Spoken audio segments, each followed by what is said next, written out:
Story 1. When there was a prolonged terrorist attack 500 meters away from me, I received an alert stating critical danger. Seek shelter.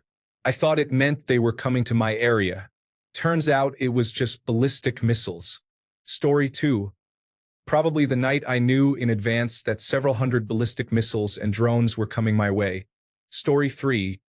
During a massive missile attack from Iran, I made it to a shelter with my husband and toddler, but my sister was stuck outside on her way to us. I spent 2 hours with no cell reception, listening to the booms and praying she was safe. Fortunately, we reunited afterward. She was okay, just shaken. The building she was in would shake from the booms, and she didn't make it to a shelter. Story 4. My sister's fiancé tried to assault me. Screaming while trying to find the right words to convince a large man not to attack me was terrifying. Catching my sister from falling off a cliff was less scary because I was a child and just saw it as catching her after a fall. We didn't realize she would have died if I hadn't caught her. I knew I was either about to be assaulted or not, which was far more frightening. Story 5. A guy I was casually seeing held me in his home for nearly 3 days. He wouldn't let me leave and locked every door. He hid my phone so I couldn't contact anyone and drugged me at one point. I ended up breaking a window to escape and never spoke to him again. Years later, I read in the newspaper that he had gone to prison for stalking, harassing, and making threats against a group of young women when he was around 30 to 35. Story 6. Last year, I was sent to the hospital after my water broke at 33 weeks. The doctors opted not to induce labor immediately so that my daughter's lungs would develop more. A day or so later, I went to the bathroom and felt my daughter's foot outside my body. I was taken straight to the operating room for an emergency cesarean section. Thank God she is perfectly healthy now, but I will never forget the sheer terror I felt. Story 7. I realized early on how to disappear by losing awareness of the present moment, allowing me to transition from asleep to awake to disappeared in seconds. The complex post-traumatic stress disorder that resulted from this caused numerous moments of terror, leading me to disappear and develop various anxiety disorders. I have encountered other frightening experiences, such as my family being attacked by a neo-Nazi when I was 9, but I was still capable of functioning, like running into a field to hide in the haystacks while believing my parents were in danger.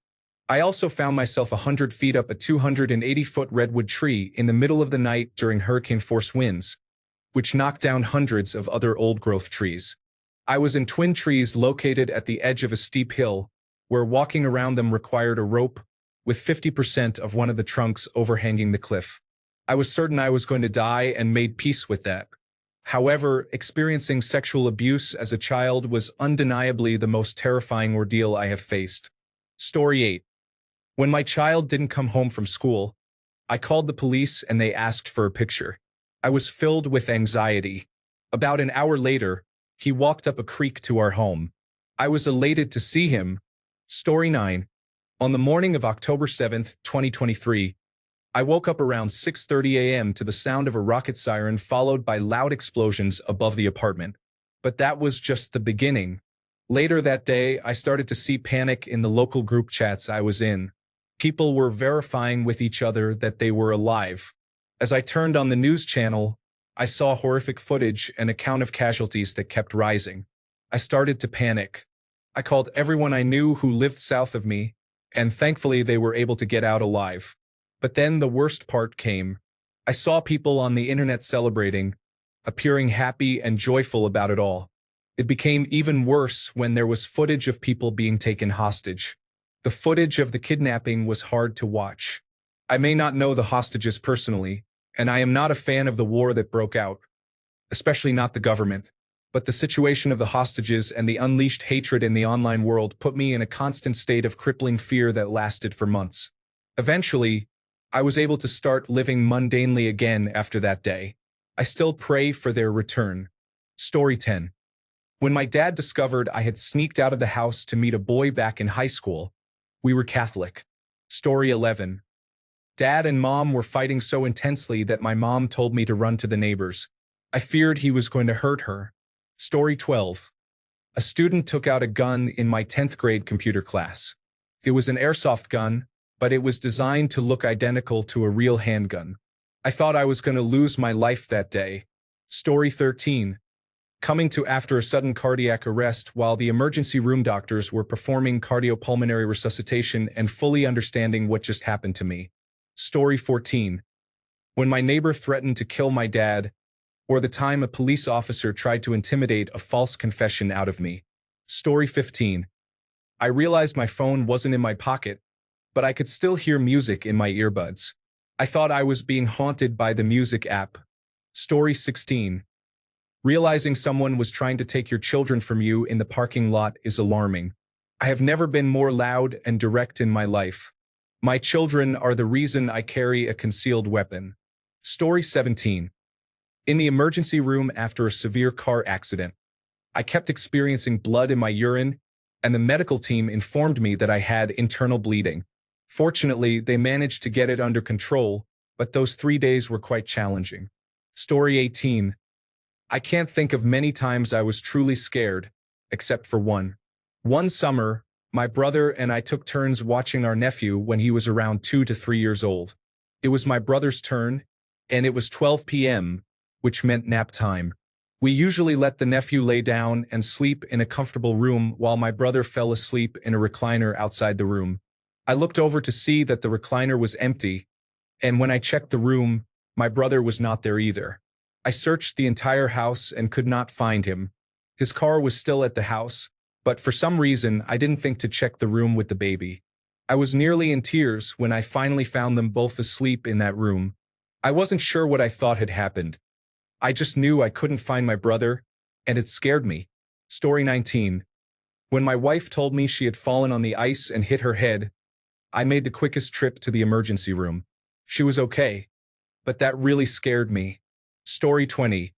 I did not appreciate the calls of Allahu Akbar and the other more violent slogans that were permitted outside my home in November 2023. Before that, it was unsettling that protests occurred on October 8th in support of Hamas, with social media amplifying the ecstasy of those who harbored animosity toward Israel. However, this was online. It was when the Israel Defense Forces began their expected response around November 8th, now referred to as the Battle of Jabalia, that I was surprised to see the police allow pro-Hamas demonstrators to parade down a closed main road directly in front of my home. Many people sympathize with the Palestinian people, as their suffering is very real and tragic. However, it was the Arabic language being used that filled me with concern, as it seems many people are not interested in understanding what is actually being said. There are several slogans I heard that should remain in the Middle East rather than spreading to the West. In particular, one slogan caused me fear, as it suggested that ignorance of the meaning was leading people to identify with murderers without asking questions that would help them understand the basis of the conflict. Story 21. When someone threatened to beat me up, I could defend myself. However, my boxing classes show that I can get a little carried away. It was either beat them severely or report them for misconduct. I'm glad I chose the second option. Story 22. I participated in a 5K obstacle course race, and it had rained heavily a few days prior. There was a river crossing, and usually the water was chest high, but not this time. I am not a good swimmer and struggle to stay afloat. I should have bypassed the crossing, but instead, I went in and panicked when I hit a hole and my head went under. I was fighting to stay afloat. Thankfully, a man grabbed my shoulders and said, "I got you." He helped me reach the midway point, which was a large raft. Afterward, I made it to the other side of the river using the rope that anchored the raft to the shore. I never learned his name, but I am forever grateful. Story 23. I almost got into a mid-air plane crash in a small single-engine Cessna. It was so close that I saw the other pilot's headset and my life flashed before my eyes. I still think about it daily and have recurring nightmares. It's been nearly 2 years. Story 24. My 4-year-old was playing in our enclosed backyard and managed to get into our detached garage and one of our vehicles. She couldn't figure out how to open the doors. We were calling out for what felt like ages, probably about 5 minutes, when our neighbors started driving through the neighborhood before we found her. My wife, my daughter, and I were in tears when we finally found her. It was the scariest moment of my life, thinking my little one was missing. Story 25. I watched a lady almost try to harm herself by jumping in front of a moving truck. I was in the McDonald's drive-thru when I saw a car on the road come to a stop. I could see something on the road, but I didn't realize it was a person until I turned onto it. I pulled over to call emergency services, thinking she had been hit by a car. When I got out, the first man that stopped was talking to her. She kept crying something about her sister, and while I was on the phone with dispatch, she suddenly got to her feet and ran for the first truck she saw. Thank goodness the truck driver humped his horn. It cleared whatever was clouding her mind, and she stopped running just 2 feet from being hit. Story 26. It is very close between 3 incidents. One was a car accident that I should not have survived, hitting a tree head-on while driving at 67 miles per hour. The second was an emergency call I responded to as a relatively new paramedic, where an individual in crisis pulled a gun on us. The third was when I experienced a miscarriage, and the bleeding became so severe that I lost consciousness and required a transfusion. Story 27. My son stopped breathing during an asthma attack once. I appeared calm and collected while handling the situation, but I have never been more terrified in my life. Story 28. I had an accident a few months ago, and I was in shock for several days. I did not want to take that route again for a month. Story 29. Being T-boned at 50 miles per hour, I stumbled out of the car, smoke everywhere, bleeding, with a broken elbow. I still remember the feeling of airbag particles in my mouth. The police had to sit me down. I couldn't do anything but tremble. I was the only injured person. The college students who ran the red light faced no penalties. Story 30. When I was in a car accident during a blizzard, the car started spinning and then flipped onto its hood before returning to an upright position. I remember opening my eyes and thinking, "Oh my God, I'm upside down." My head had just hit the roof. It was the scariest 20 seconds of my life. Thankfully, I had no major injuries. Story 31. I walked up a hill around 5 a.m. while taking my dog for a walk. It was still pitch black at the time when I heard a voice coming from somewhere. I bolted so fast that I ended up rolling down the hill and losing my AirPods in the process. I have never been so scared in my life. Story 32.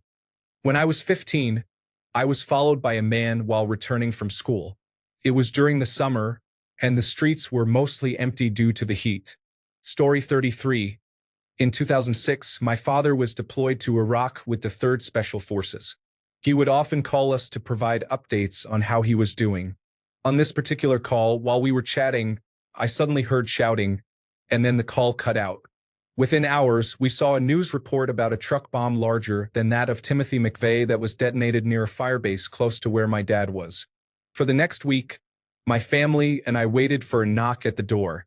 Finally, one Friday night, my dad was able to call my mom, and she nearly collapsed from relief. Story 34. Last Wednesday, when I had dental surgery, my family has a bad track record with anesthesia, so I thought I was going to die. I even made a funeral playlist for myself and recorded covers of Thank You and Good Night and We'll Meet Again. Now I have some cool scars to add to my persona and some paint art to create, so I guess that's something. Story 35. When I was diagnosed with breast cancer, I didn't know what stage I was in. I had to wait a week to receive any additional information. A week to contemplate the reality that cancer was affecting my body and it might be too late for me.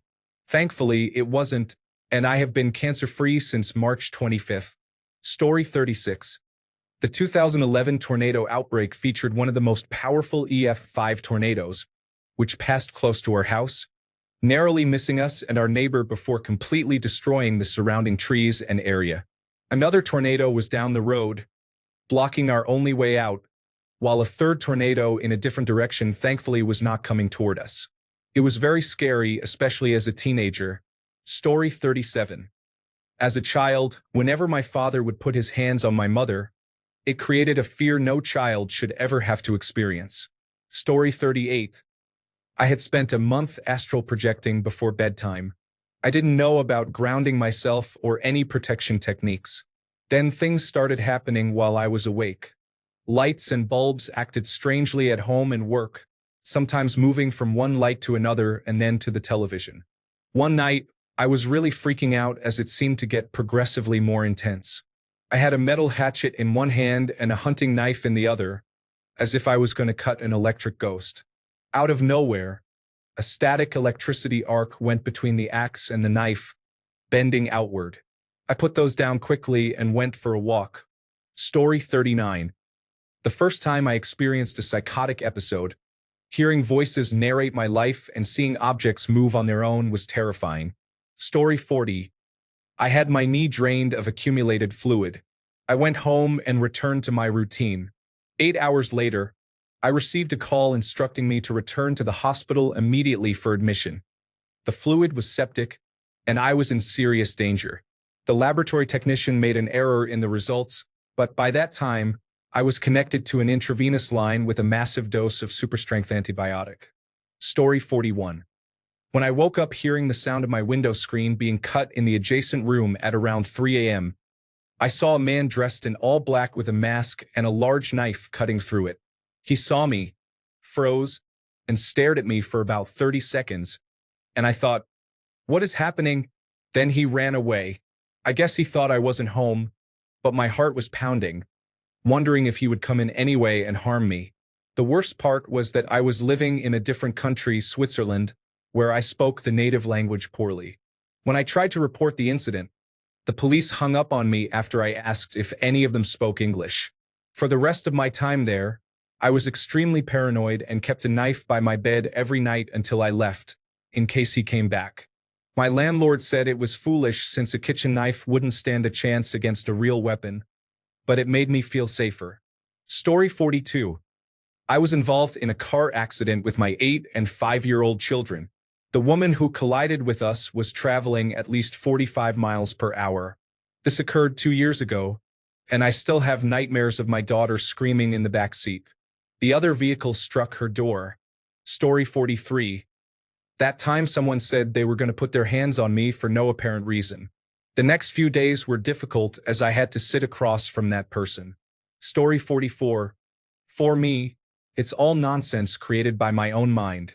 I used to have recurring sleep paralysis episodes where I would be in my bed, seeing my room at night, not quite dreaming but not quite awake.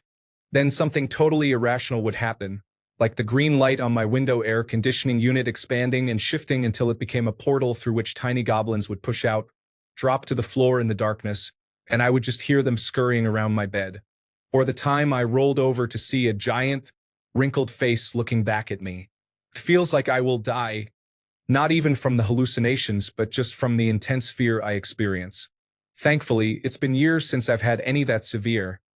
The last couple were much milder and spread out over long stretches of time, but I always wonder when it will trigger again. Story 45. I am fortunate that I have never had to fear for my life. During my senior year of college, I had a professor who was an exceptionally harsh grader. Normally an A student, my grade was precariously close to failing, and the final exam was my last chance. Since I had just been accepted to graduate school and a bachelor's degree is essentially worthless in my field, I faced significant consequences if I failed the class. I studied almost continuously and performed well on the final exam. However, for a month, I was terrified that my 3.5 years of college would amount to nothing, and I would end up waiting tables. Story 46. Probably the time I woke up in the middle of the night and couldn't move or speak, experiencing full sleep paralysis. I swear I saw a shadowy figure in the corner just watching me. I have never felt that kind of fear before. Story 47. I had a panic attack while driving that was so intense I thought I was going to have a heart attack and die. I was overwhelmed with fear and started thinking about my own death. Story 48. I woke up alone in a car in the deep woods of New Hampshire when I was 10. It was near midnight, and I had no idea where I was. Story 49. When I was 15, a friend and I did a lot of ecstasy. Initially, we just wanted to relax at night, so we sneaked out. We went to another friend's house while his parents were asleep. Everything was fine until the phone started ringing loudly because my parents were calling. We had all the powder on the table and quickly put it into a juice bottle before running outside. At that point, I had already taken a pill, swallowed some powder, and probably even sniffed it. I was high and we started sipping the juice. I don't even remember how much we consumed, but it was a lot. At some point, we began to have hallucinations. The trees had a purple aura, and we kept repeating the same words over and over until we realized what we were doing. The strange part was that every time we became aware after looping, we both heard a strange noise at the same time that snapped us out of the loop. It happened every time, making us stare at each other. It started when I was trying to roll a joint, and my friend suggested that I finish it so we could break the loop. It was the hardest joint I had ever rolled.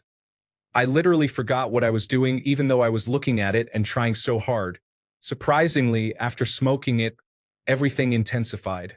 I was really scared of being in hell since I was watching a horror show at that time, and there was a scene where they were in hell. It felt like a terrible moment repeated for all eternity. Eventually, we left, but we knew my parents might send the police to look for me. So, being utterly horrified wasn't enough. We decided to take a detour and ran into a forest. For a moment, I thought I saw a car and an armed soldier chasing us. The rest of the walk through the forest was quite unpleasant. Usually, an ecstasy trip lasts a couple of hours, but we were high for much longer. I remember coming home later. My jacket was completely frozen because it was so cold, yet I didn't realize it due to the body heat. I hid the marijuana I had in my room and waited for the police. They clearly felt uncomfortable since I looked terrible. My eyes had changed shape. The skin around them looked purple. My lips were swollen in strange directions, and I probably looked really traumatized. The next day, I struggled to speak and was only awake for a short time, if I remember correctly. The rest of it I spent sleeping. Now I've been able to recover from that, and I've never done ecstasy again. Story 50. I was followed around a store by a rather large man. When I went to the checkout line, he waited by the entrance. I sprinted out quickly, ran to my car, and drove away rapidly while he searched the parking lot for me. That day, I started sharing my location with my husband, who was my boyfriend at the time. It was also the day I gave birth. That was really scary, but in a different way. Thanks a bunch for sticking around till the end of the video. Remember to subscribe, and until next time, stay awesome and goodbye.